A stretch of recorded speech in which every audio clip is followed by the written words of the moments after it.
Upcoming events, if you would like to train with James or Ryan, you can do a joint core skills in Boulder, Colorado with Lisa J. Palmer Olson and Dr. James Hawkins. Core Skills Modules 1 and 2 will be held October 8th through 10th, 2025, and Core Skills Modules 3 and 4 will be held January 7th through 9th, 2026.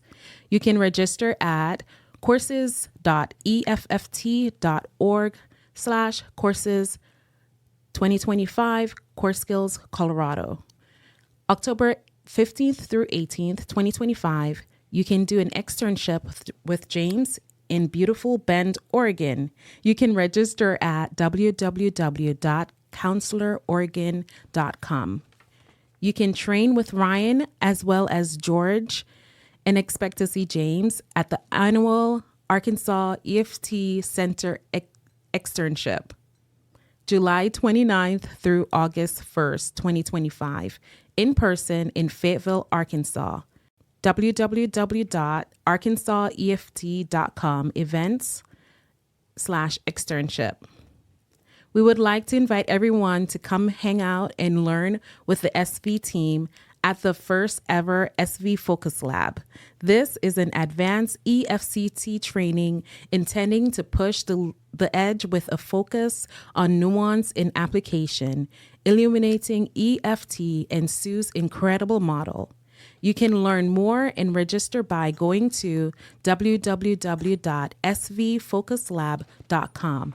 Leading Edge listeners who register before July 1st with the code svfocuslab.com/leading edge get a 10% discount.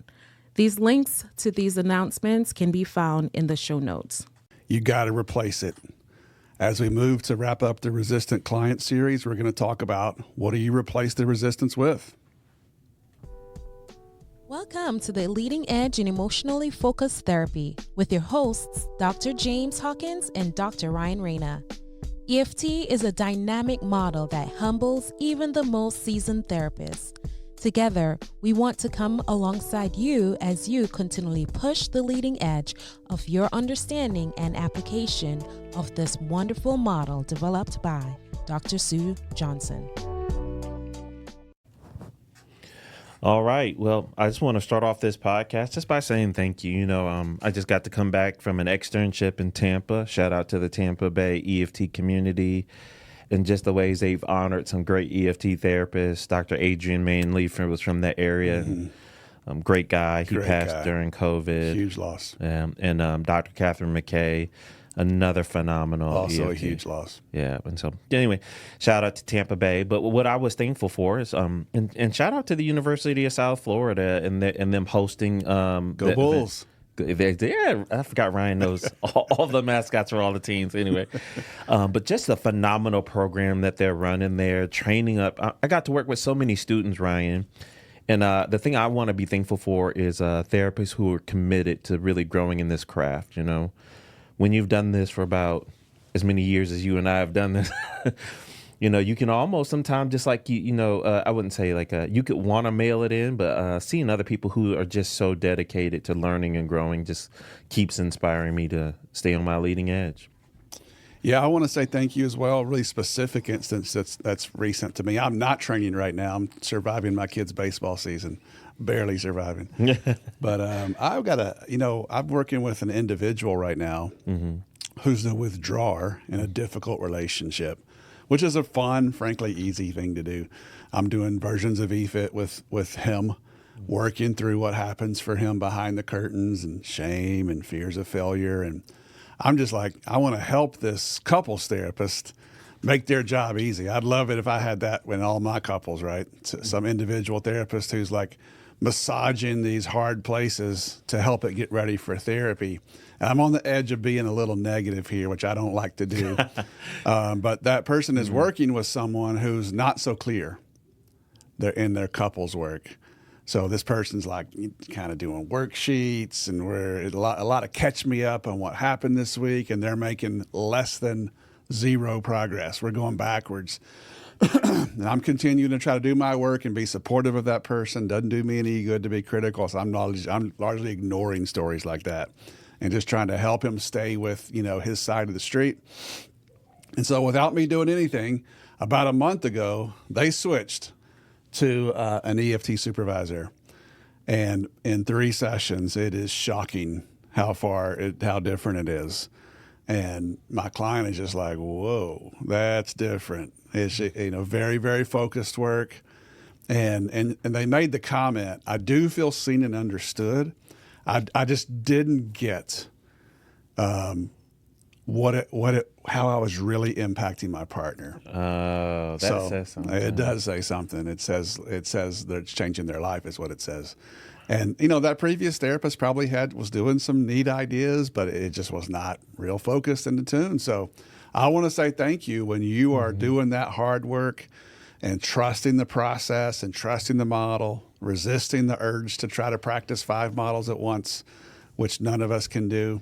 And that's not an anti-integration statement. That's up to you. I'm just saying thank you for how you're impacting people. I get to see it from an outside perspective. Like I'm seeing my client grow personally from only 3 or 4 sessions with really good EFT work. So that gives me this view of what you're all doing, listeners. You're changing your world, and we appreciate you. That's cool, man. Yeah. Hey, so we're getting ready to transition here a little bit. We are transitioning.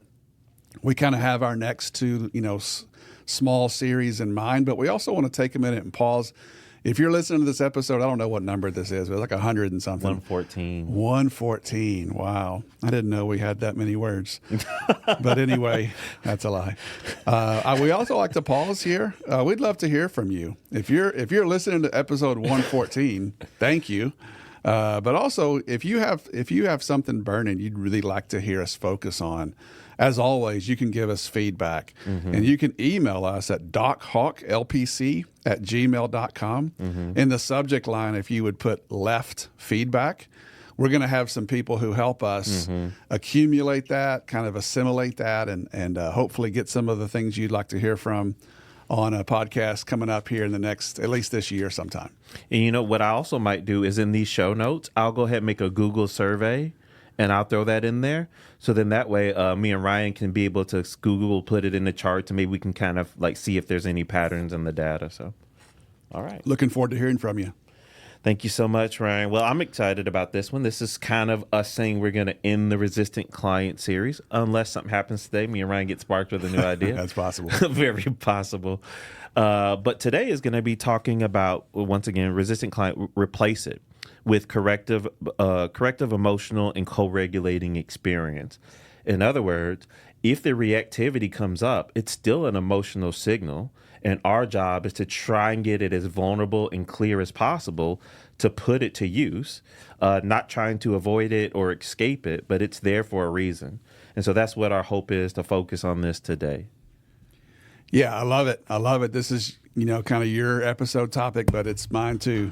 And it's a good reminder, something that's not always so clear, that when you see someone in a dug-in resistant position, reminder from the previous 6 or 7 episodes here, what you're seeing is emotional dysregulation right in front of you that they don't understand, they don't have access to, blocked, disorganized, chaotic, all that.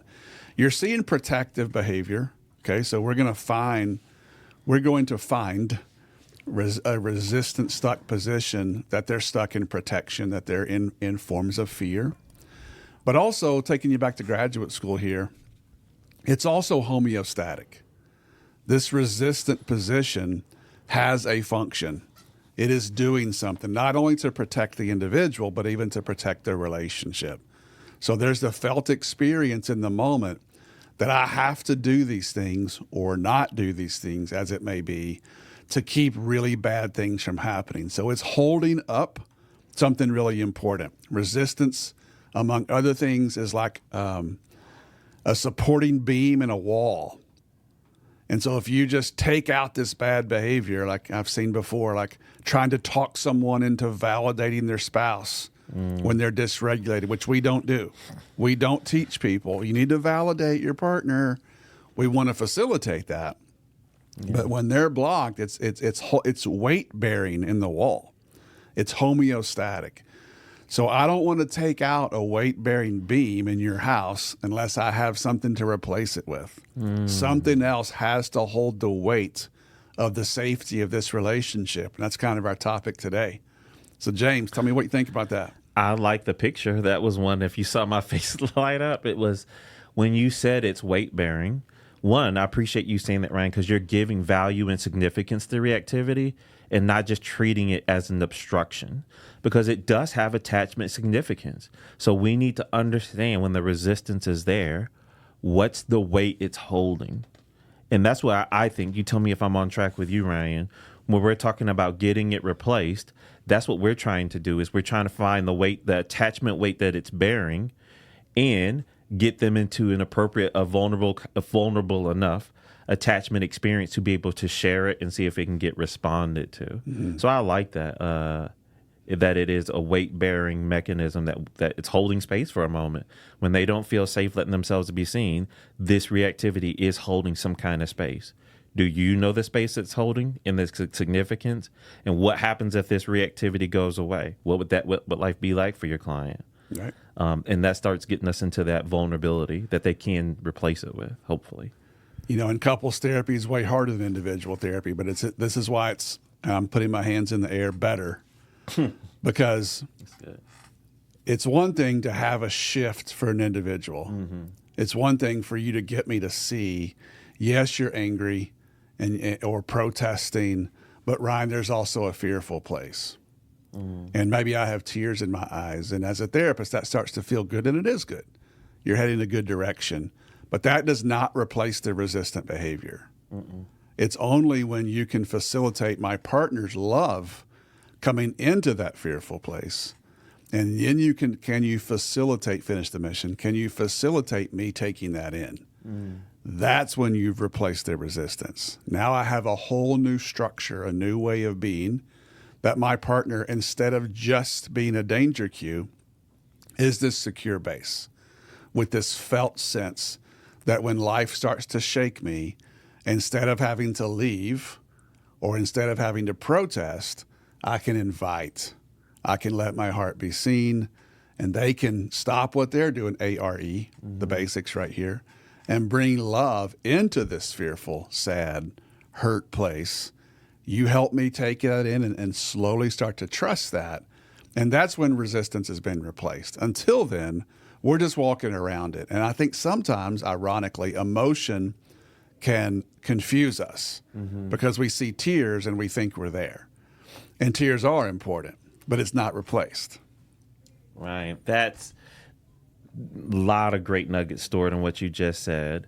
But that part also about experiencing it, that is so big. And just to help you out, is just because you see your client being reactive doesn't mean that they're in contact with that experience themselves. Many of our clients, they don't even recognize it happens until we do something that brings a light to it. This just happened to me in Tampa. Had a live. We go to get the caregiving response back to someone's vulnerability, and they just can't do it. They're completely locked down until finally, like, my face, and I think I made a sound. I'll have to go back and watch the tape, but my face and the sound was like, ouch. Whoo, hold on a second. And then the person called. He's like, ooh, I did something right there, didn't I? Beautiful. I can't speak to how important that is. So many therapists let a big block like that happen and just go with the next question. You are not doing them any favors. You've got to find a way to lovingly show them that's an ouchie. Otherwise, the cycle just has them hypnotized. So I love that, James. And I got to use the line that I heard from you in Minnesota. I said, oof. Gosh, I'm so sorry that this cycle gets you so turned around that the only way you can make sense of your partner's experience is through this negative interpretation. Whew, we got to help you. We got to help get you another message in that cycle than to leave you with this horrible option. Love it. Love it. That's what I call the get stuck frame. This is where the cycle has you stuck. But you're still lovingly saying, hey, there's a miss here. Yeah, right. And that's so huge. I love that you're emphasizing that side, which will be the responder caregiving side. Mm-hmm. As I gave the illustration a minute ago, that my trainer brain comes online here at risk of getting too specific, and we'll come back and get general after the break. But, you know, the example I used was if James is my therapist, And my partner's the caregiver, and he's working on my resistance stance, which is let's say blame. So no matter what you ask me, James, it comes out as blame, which, by the way, I'm the last one to know that.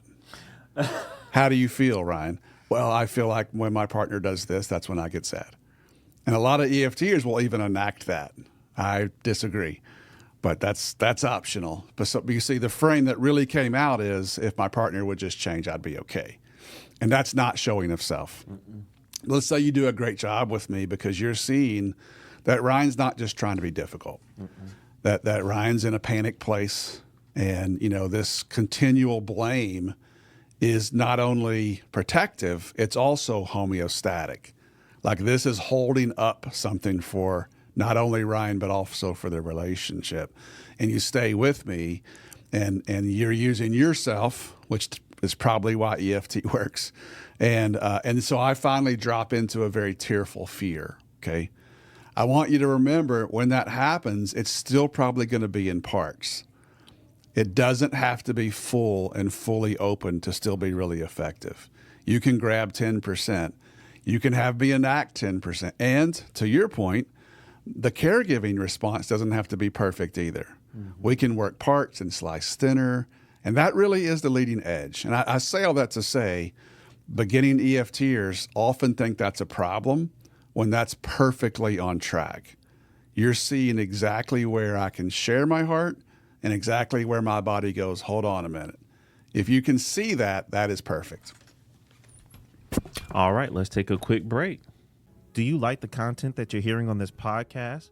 Well, we invite you to join us on successandvulnerability.com along with George Fowler and other EFT therapists and supervisors, where you get to get more thorough insight into these concepts and actually get to see it done.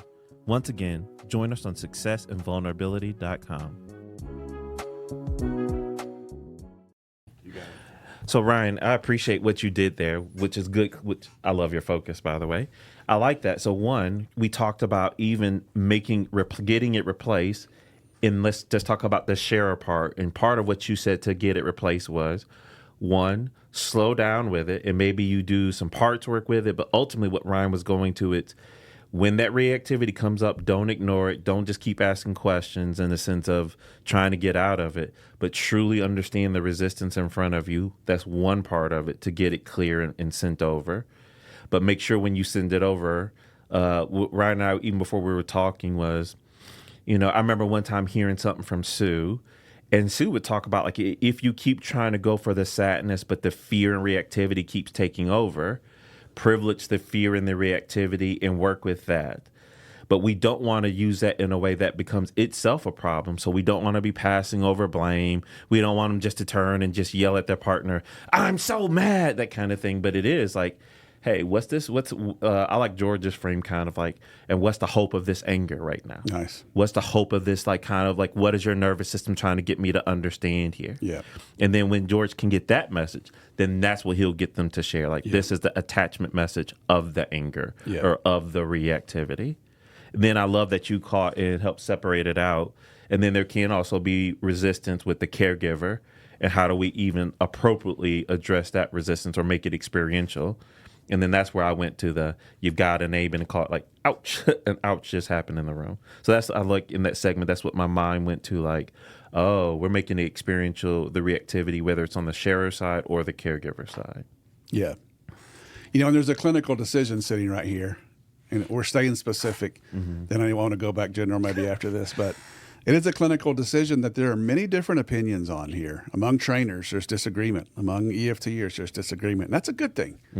If we're all saying the exact same language, we're like culty, It's like, I talked to a trainer yesterday who's like, I see it more this way. And she said, how do you see it? Like, honestly, I see it differently. I see it more that way. To me, that's part of the growth educational process. But I personally don't like to send over very many non-vulnerable enactments, because to me, it's more the same. That's what they're already doing. They talk at home. They just leave the vulnerable part out. That's the nature of a cycle. But there's different views of that. So for me, if I'm coming to you and I'm trying to go for, fear, and I'm getting like, 10 10% fear, 90% blame, I'm just going to stay there a little longer. And if I've got 80% fear and 20% blame, I might stay a little bit longer because I want to co-regulate that blame. I want your body to see that my body sees it so much that it starts to go away. Now, and there's nothing wrong with doing it a different way. Some people will go ahead and enact it with blame in it. Like, okay, when you do this, I feel sad. Can you tell your partner, when you do this, I feel sad? And that is useful when it comes to helping them see the cycle. But it also tends to be an activator and an activator of the cycle and a deactivation of caregiving. Because now my body is focused on defense of that assertion that this is all my fault. And again, if all we're trying to do is to help them see the cycle, it has value. But if we're hoping to actually replace resistance, I want to highlight the danger of that. I would like to continue to distill this down with you, James, to where I have a more clean view of the fear, really hoping to cue up Nicola or whoever your partner might be to give them the best chance to respond with comfort. Some people would say, until stage 2, that's not so important. I would say we're never guaranteed a stage 2. Ooh. This could be your last session ever. So if I've got a space, I'm going to give it to you as best as I can. So I'm not telling you to do it a certain way. What I'm trying to say is really discern through your clinical decision. How clean do you want the emotion to be? Understand where you're going for this. I see lots of videos. They're like, something's wrong. This isn't working. I'm like, well, I wouldn't say it's not working. You're showing them the cycle, but you're sending over dirty enactments. There's too much protection in the way that they're saying that. So yes, they're not going to be a caregiving response. Wow. Okay. I should have wrote down what I was hearing you say, but I want to go back to a frame that you said that was a good, it's probably stuff we do, but it's good to hear some things because it just makes you focus differently. So when you were talking about the part about I'll work with the fear and co-regulate the blame, that I just like that frame. Yeah.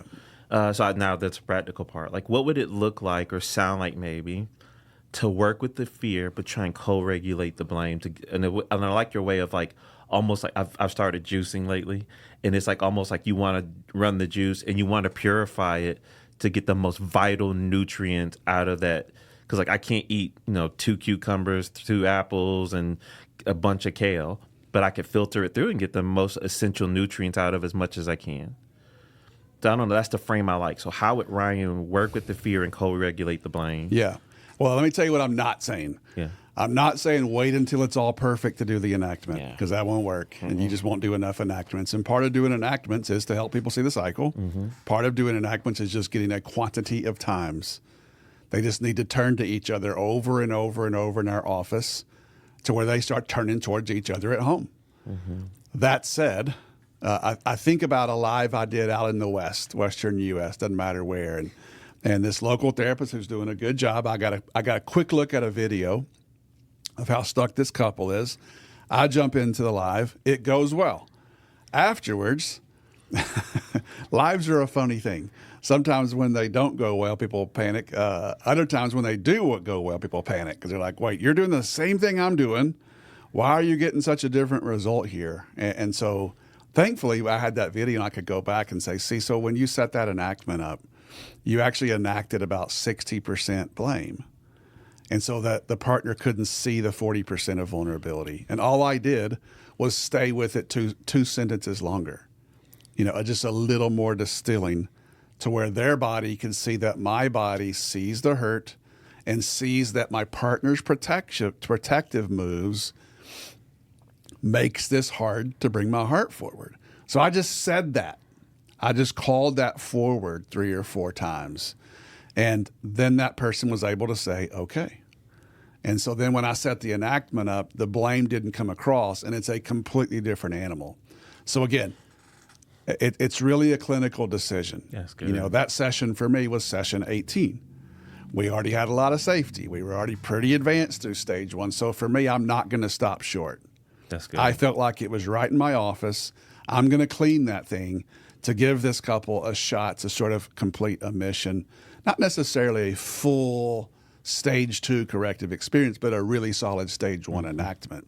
And the previous therapist was doing lots of good work. They were just sending over enactments that still had lots and lots of blame in them. And so the cycle would continue to win. So that's all specificity. Once again, it's a clinical call. All those moves are on EFT map. I just want people to be intentional.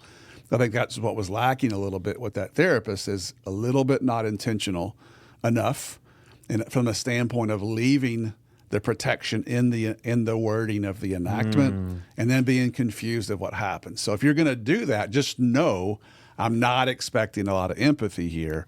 I'm just doing this enactment to show the movements of the cycle.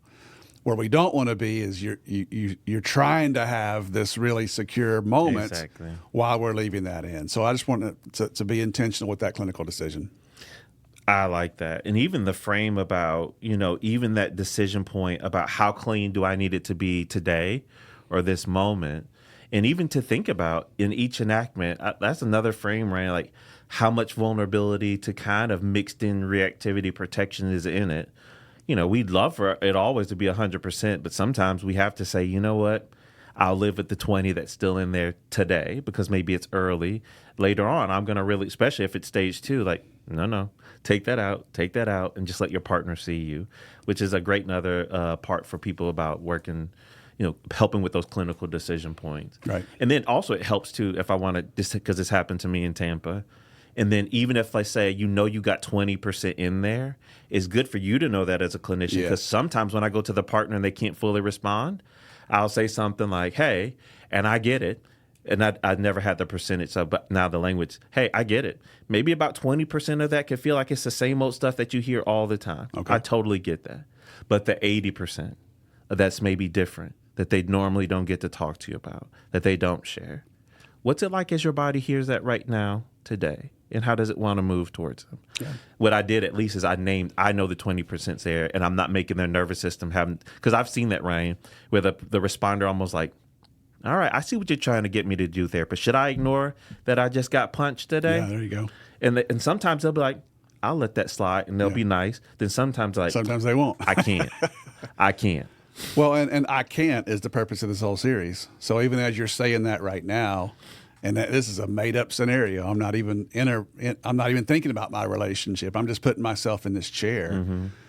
If you're going to call out my 20%, I need 3 or 4 more sentences that shows me that you really see it. That's right. And then I'll come with you, right? Which gets back into all of what we're talking about with all our episodes, but especially this one.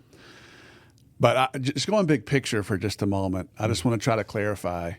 Resistance is not replaced until it has a corrective experience in the pain together. It's still there. And you can go for an emotion. You can even do a good enactment. There can be all kinds of good things happening. And you come back next week and that resistance doesn't move. And I just want to highlight why that is. So at risk of oversimplifying, when we focus our sessions, when we show impacts or we fray or we get things to slow down, and finally it's time to go for the emotion, we deepen, we heighten. To me, trying to simplify stage 1, to me it kind of drops down into one of 3 chains. And again, this is just me trying to simplify it. Underneath all this hurricane of cycle, in James's heart, there's a sadness here. There's a loss. There's a sorrow, despair, those kinds of sensations. Or there's a hurt. There's been messages that maybe you're not enough, moving to stage 2 eventually in that world. And then the fear. Maybe you don't want me. Maybe you're happier without me, right? And that's the stuff that gets unspoken. But those are the drivers of the whole thing, and that's Sue Johnson's brilliance. She was able to find that all these, quote, unskilled, non-communicating people were actually mitigating deep fear that maybe you don't want me, right? And so now that we're here, you're still just, if you can get there and bring that alive in session right now, can you feel it in your body, right? We're dropping our voice. We're going to grieve how incredibly painful and dark it is to be in this place. And we're going to sit. We're going to hover, stay longer to bubble up. And we have big tears and it's feeling beautiful. I want you to know it's still not replaced. Because what we're doing is sitting in the pain by ourselves. And if we stop short right there, it can still be a good moment with me and you, but that support beam is coming back and it'll be really, maybe even stronger. So when we get there and we do our enactment and we're ready for parts and slicing it thinner, it's until your partner sends in love and comfort to that really fearful, hurt place. And then I work with your body, whatever that looks like, Parks, to get you to take in at least 10% of this. Can I get you to close your eyes? What do you notice differently in your chest? Until we sort of finish that mission, the resistance is not replaced. Therefore, recidivism is so high. And that's where the research has been consistent for so many years. You can do all kinds of great things in couples therapy and teach all this stuff, but until it's been replaced, a new way of being together in the pain, the resistance is still sitting there untethered, and they need the resistance to hold up the homeostatic function of the relationship. Y'all can just keep playing that segment right there over and over again. Ryan just gave an explanation of the theory of change in EFT. That's in essence what it is, right? Yeah. And I don't even want to make this it's not even just EFT. Like this is the attachment science, right? This is when the body's kind of, have we talked about this on here? In Gottman's book, The Science of Trust, he talks about the Zeigarnik effect. Zeigarnik, sorry, I'm probably saying it wrong. Zeigarnik, something like that. It's a Z. But he talks about how waitresses, forgive us if we've talked about this, what they wanted to figure out was how do good waitresses remember orders and like how long do they remember it, that kind of something like in that range. And what they found was a good waiter or waitress, they remember your order until it gets filled. But if it doesn't get filled, their brain keeps saying, I better check. It's not done. What's the status? They constantly, vigilantly, they have to carry that load until it's all the way processed through. Then once it's been filled, what they found in the research is it's almost like their brain dumps and says, that order is filled. You don't have to carry it anymore. And I think that's what's happening with our clients and their resistance. It's like, no one's heard this. No one gets it. No one understands it. Order's not filled. And so now their nervous system stays in this ramped up place until what Ryan just described, until someone comes along with compassion and curiosity, understands it, helps them make contact with their own experience, because it's not just the other partner. They need to make contact with it themselves, feel it, honor it, and make that vulnerable reach. That's one part. Like Ryan said, still not done. Then can their partner respond to it? And I would say, like Ryan said, still not done, because they actually need to receive the message that's coming from their partner. Then when they're able to kind of receive and take in the message, then the order gets filled. And then their brain can say, we're good, let's go back to dancing. But it can't do that until you fill the order. Yeah. So. Yeah, and I think there's tremendous penalty for two mistakes, and we've all made them. I might go make them again next week. One is you see someone, going back to the basics of this podcast, you see someone very resistant, and you tell yourself a story about them. Some diagnoses. So they look unskilled, they don't get it, or there's some horrible personality disorder. And I'm not making light of those things because sometimes those can be pretty intense, but there is no proof that it doesn't have attachment basis, I'll tell you that. In fact, I would argue that all personality disorders have some, at the minimum, attachment problems behind them. I don't know, it's arguable. So one is to just misdiagnose what you just saw, kind of bringing this series full circle here. You're seeing resistance, and you tell yourself a story about them. And oftentimes the partner helps you because they got a story about them. And so now here's the battle is for your heart therapist. Can you not lose your hope? Can you not lose your attachment map? There's one that we got to clear. And then there's a great penalty for having too many ideas of what works. You know, if you have thoughts about certain ways or phrases or communications or genders, or if you have all these relationship theories, that's very dangerous, because we really need to boil it down to about 6 here. And you may have someone else who has different language for this. I really don't care. But partner A has to be willing at some point to set aside their protective dynamics and get a clear signal out for their heart. They have to have the courage to turn in the chair and say, in this place, what you see is I go away. On the inside of me, I start to feel very dark and it gets scary. Boom, there's one of the 6. All right? And then the partner has to work through their frustration and pain and years of hurt and set that to the side for at least a minute and bring over some simple, less is more, comfort contact, A-R-E. They don't need solutions or negotiation, mediation. They definitely don't want to coach them right there.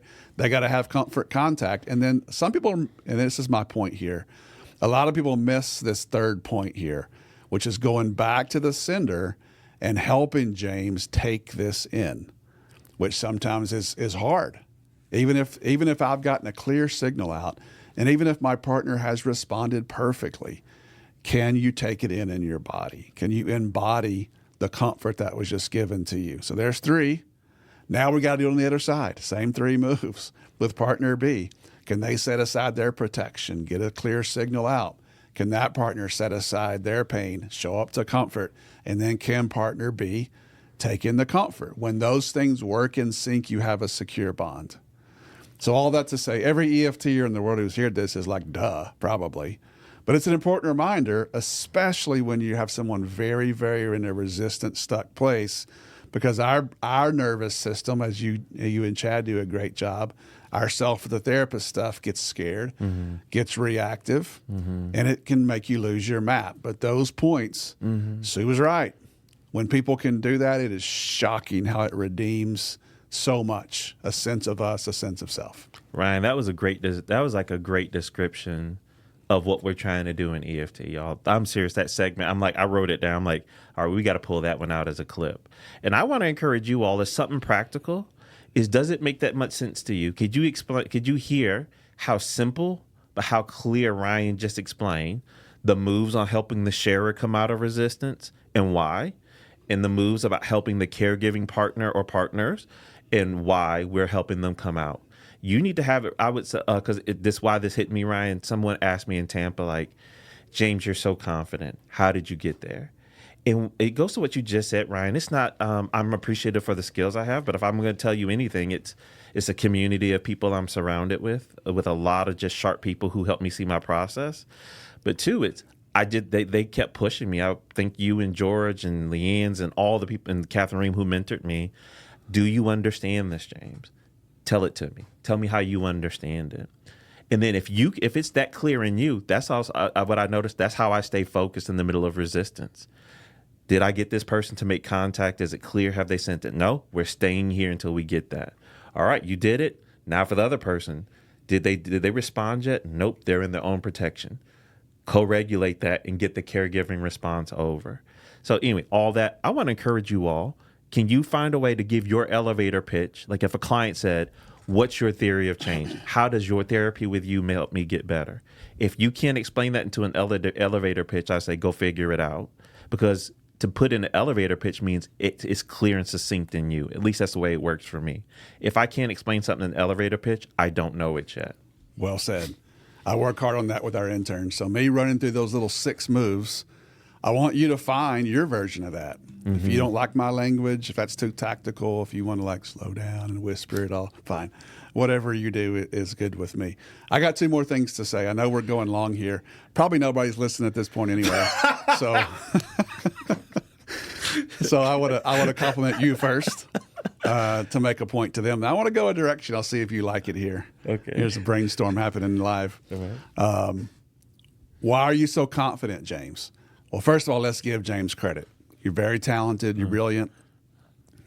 Years of experience matter. Even all those years before EFT and training and reps. And you got to lose enough times to know you can win. So all that matters. You can't cheat reps. If you're in your first year of EFT and you think you're going to be as good as James, you're probably not. And that's okay. That's okay. Don't beat yourself up over that. You got to trust it. And that's one of the hardest things in life. But also you're good at this. And it doesn't hurt that you've been really well mentored and reps and watch your videos and being a part of a community. All that's really true. I want to say one last thing here, which is a segue to an episode in the future. So repeat here. And again, I know we're going long. at these 6 sort of movements of what security looks like. Partner A getting a clear signal out. Partner B bringing back comfort to partner A. Partner A taking it in. All right, now we're switching. Partner B getting a clear signal out. Partner A responding to partner B with comfort. Partner B taking in partner A's comfort. A lot of times, over and over and over, way more reps than most therapists think is necessary, which segues us to 7. The first, stage 1 and stage 2 really are going back to Bowlby and Shaver and Sue's writing. It's like model of self, model of other. Who am I? Am I worthy of love? Can I share my clear signal out? Is it okay for me to say I feel afraid? Do I have enough sense of self to do that? Who are you? Right? Are you a secure base or are you a danger cue? We're working that out over and over and over, especially with our cycle work in stage 1, then deeper camp outs in stage 2, model of self, model of other, fear of reaching. All right. Once that starts to become secure, it gives birth to the 7th piece, which is who are we? What is our filial system? What is our secure bond designed to do here? Is it just about making us happy? Or are we meant for something greater than ourselves? Which can be all kinds of things. To me, that never gets talked about enough is Bowlby's 5th behavioral system, the filial system. Once we have these 6 points of security that I am worthy of love, I don't have to go do 17 gymnastics moves to get you to respond to me. And then once the partner can respond and we tune that in and we find this new way of being together, now we can repair these disruption moments. Now this next question is, who are we? The filial system. More to come on that. Thanks for being with us. Yeah, thank you all so much for pushing the leading edge. And thank you for being us in this Resistant Client series.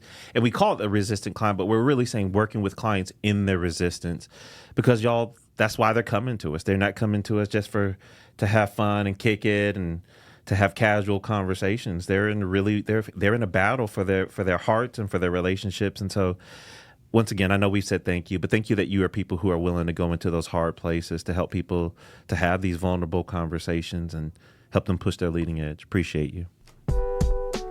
Thank you for listening. We hope this experience helps you push the leading edge in your work to help people connect with themselves and with each other. Please subscribe to our podcast and leave us a 5-star review. You can contact us at pushtheleadingedge@gmail.com, and you can follow us on our Facebook page at Push the Leading Edge. You can follow Ryan on Facebook at Ryan Rana Professional Training and on his website, ryanranatraining.com. You can follow James on Facebook and Instagram at DocHawkLPC. You can also check out his website, dochawklpc.com.